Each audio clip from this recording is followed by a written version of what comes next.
Bonjour mes amis, et on entreprend le dernier chapitre de l'Évangile de Luc. Après les chapitres 22 et 23 que j'ai appelés des journées sombres, des journées noires, Jésus les a appelés, c'est l'heure des ténèbres. Donc automatiquement, quand on arrive au chapitre 24, c'est la lumière, c'est la résurrection, c'est la victoire de la lumière sur les ténèbres, c'est la victoire de la vie sur la mort, c'est la victoire de Dieu sur tous ses ennemis. Donc c'est un jour glorieux. Nous allons commencer par la prière. Notre bon Père du ciel, nous voulons maintenant regarder à ce chapitre qui est tellement encourageant, tellement plein d'espérance pour ceux qui ont la foi en Jésus. Donc, Seigneur, dirige-nous, instruis-nous et convainc-nous de la résurrection et de ses bienfaits. Pour ta gloire et pour la gloire de ton Église, qui est ton peuple. Au nom de Jésus, Amen. Donc, nous avons terminé le chapitre 23 en disant qu'il y avait des femmes et des disciples qui avaient suivi Jésus jusqu'à la croix, qui regardaient de loin. Et ensuite, on a vu que ces femmes avaient accompagné Joseph d'Arimathée pour l'ensevelir, pour le mettre dans le sépulcre. Et on a vu que ça avait été fait à la fin de la journée de la fête de Pâques chez les Juifs. Dans ce chapitre 24, Luc va parler à Théophile que le Jésus qui est mort de son plein gré, par la volonté du Père, par la main des hommes, ce Jésus, cet homme qui était l'envoyé de Dieu, va ressusciter d'entre les morts. Et on va voir qu'est-ce qu'il va dire à Théophile. Afin que Théophile soit convaincu de ce qu'il a entendu, Luc tire des informations des personnes qui étaient des témoins oculaires. Regardons ce qu'il dit à Théophile. On va commencer à lire le chapitre 24 au verset 1.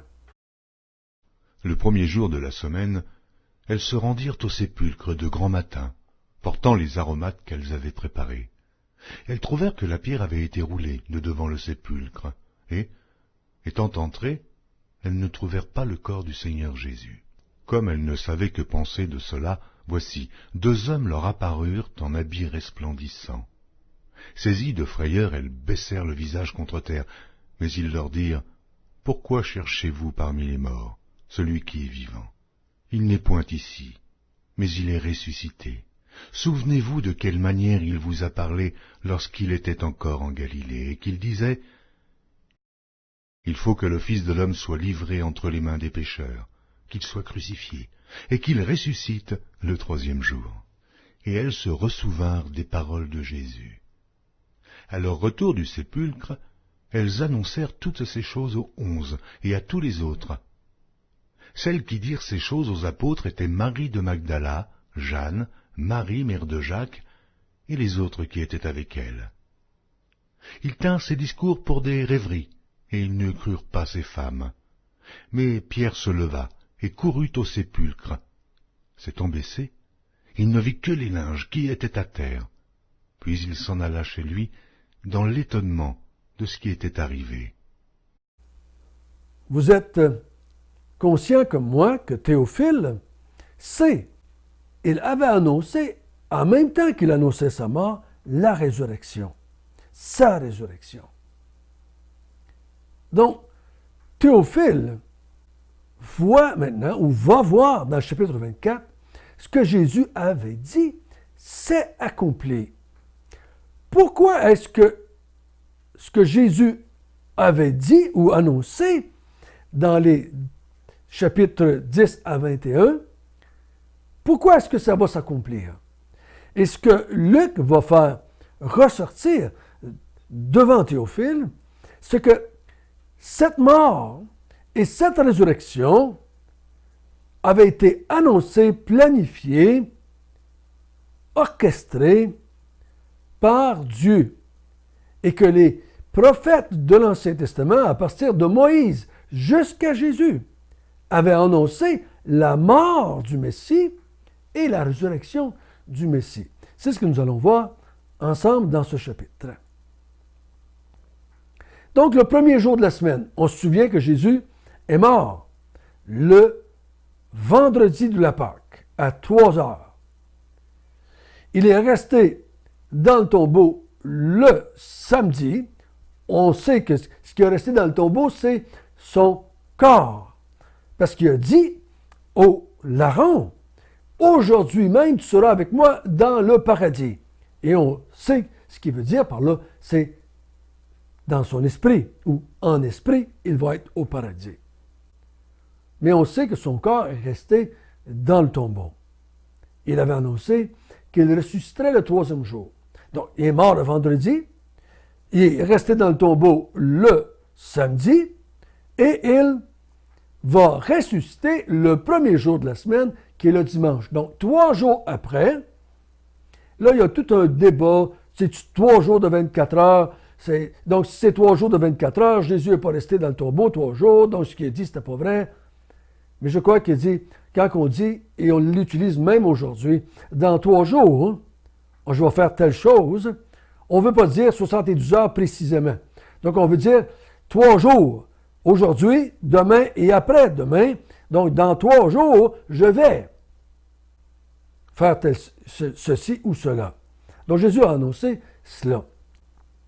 On a vu que le vendredi, ils ont préparé leurs aromates parce qu'ils ont l'intention d'aller déposer des aromates sur le corps de Jésus. Parce qu'il n'y avait pas eu le temps le vendredi, c'était la préparation du sabbat. On se souvient de cela.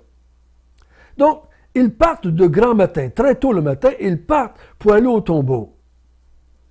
Et quand ils arrivent, ils s'aperçoivent que la pierre avait été roulée devant le sépulcre.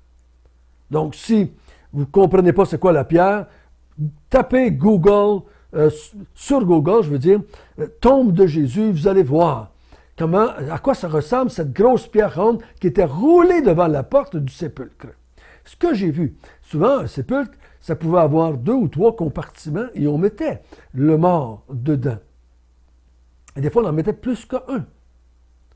Donc, à chaque fois qu'on voulait rentrer, on roulait la pierre et quand on venait pour partir, on remettait la pierre à sa place. Donc, déjà là, ça les interpelle un peu. En arrivant au tombeau, la pierre est levée, est roulée. Et ils rentrèrent dans le sépulcre et ils virent que le tombeau était vide. Le corps du Seigneur Jésus n'était pas là. Et là, ils s'interpellent, ils se posent des questions, et ils s'interrogent, mais qu'est-ce qui se passe? Où est-ce qu'est le corps de Jésus? Au verset 4, comme elle ne savait que penser de cela, voici 2 hommes leur apparurent. Donc, dans le tombeau, parce qu'ils sont là dans le tombeau, ça apparaît devant eux autres 2 hommes. 2 hommes ici, qu'un peu plus bas, les femmes ont identifié comme étant 2 anges. 2 anges, c'est des envoyés de Dieu. Il faut toujours comprendre que les anges ne font rien par eux-mêmes. Les anges sont des serviteurs de Dieu. Ils ne décident jamais par eux-mêmes ce qu'ils vont faire. Encore bien moins de prendre l'apparence humaine et de venir apparaître à des êtres humains. S'ils le font, c'est parce que c'est Dieu qui les a envoyés. Vous savez que le mot ange veut dire messager. Donc Dieu a un message à donner aux hommes, aux disciples, au sujet de Jésus. Donc ces 2 anges apparaissent aux femmes. Au verset 5, Donc, ils ont peur. Et je comprends, parce que si j'avais été là de grand matin et que deux personnages apparaissent dans le tombeau ou dans le sépulcre, la première impression, c'est que tu penses fantôme. Et il n'y a pas grand monde qui sont très rassurés en ce qui concerne les fantômes. Mais ils disent, pourquoi cherchez-vous parmi les morts celui qui est vivant? Et il continue en disant, il n'est pas ici, il est ressuscité. Et là, les deux hommes font appel aux mémoires des femmes. Souvenez-vous de quelle manière il vous a parlé quand il était avec vous en Galilée. Qu'est-ce qu'il vous a dit pendant les mois avant sa mort? Je monte à Jérusalem, les autorités vont me faire mourir par la main des impies ou des païens ou des Romains, et je vais ressusciter le troisième jour. Souvenez-vous de ce qu'il vous disait. Au verset 7, il disait, il faut que le Fils de l'homme soit livré entre la main des pécheurs, et qu'il soit crucifié, et qu'il ressuscite le troisième jour. Donc il dit, il faut. Pourquoi est-ce qu'il fallait que Jésus meure et que Jésus ressuscite? Quand Jésus annonçait sa mort et sa résurrection, comme au chapitre 18, verset 31, il citait les Écritures. Il était écrit dans l'Ancien Testament que le Messie devait mourir par la main des pécheurs et qu'il ressusciterait le troisième jour. Donc, il était écrit dans l'Ancien Testament, et tout ce qui avait été écrit dans l'Ancien Testament en ce qui concerne le Messie devait s'accomplir. Pourquoi ça s'accomplit? Pourquoi ça devait s'accomplir? C'est parce que c'est ça que Dieu veut. C'est ça que Dieu voulait. Et c'est ça que Dieu avait annoncé par Moïse, par les prophètes, dans les psaumes, dans l'ensemble de l'Ancien Testament. Pour bien comprendre le Nouveau Testament, il faut premièrement bien comprendre l'Ancien Testament. Je vois tellement d'hommes et de femmes qui citent le Nouveau Testament. Et quand ils citent le Nouveau Testament, quand ils interprètent le Nouveau Testament, je vois qu'ils sont dans l'erreur parce qu'ils n'ont pas bien compris l'Ancien Testament.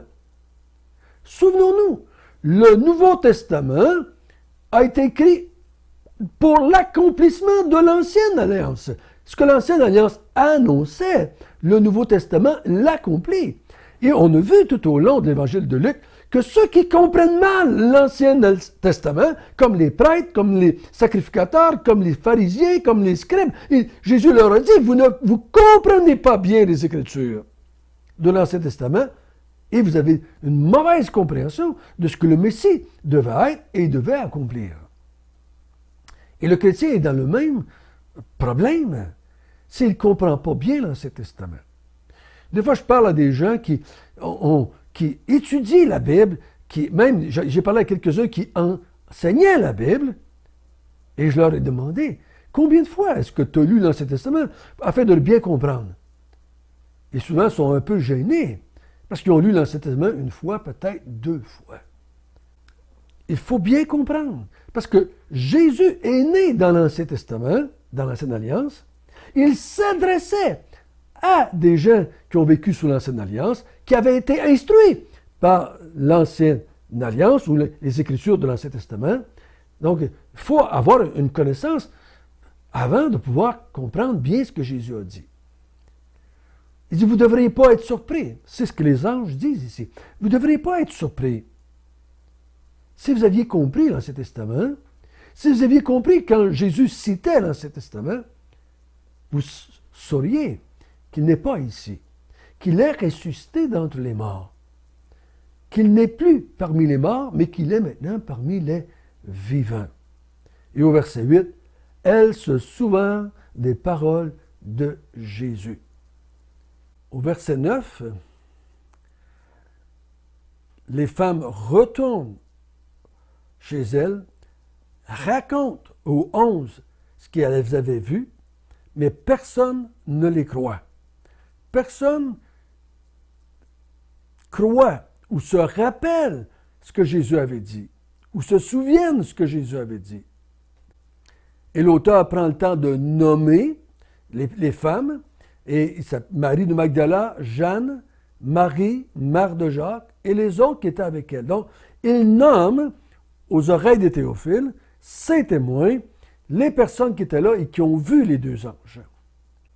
Mais au verset 11, c'est marqué, « Ils prirent ces discours pour des rêveries et ils ne crurent pas ces femmes. »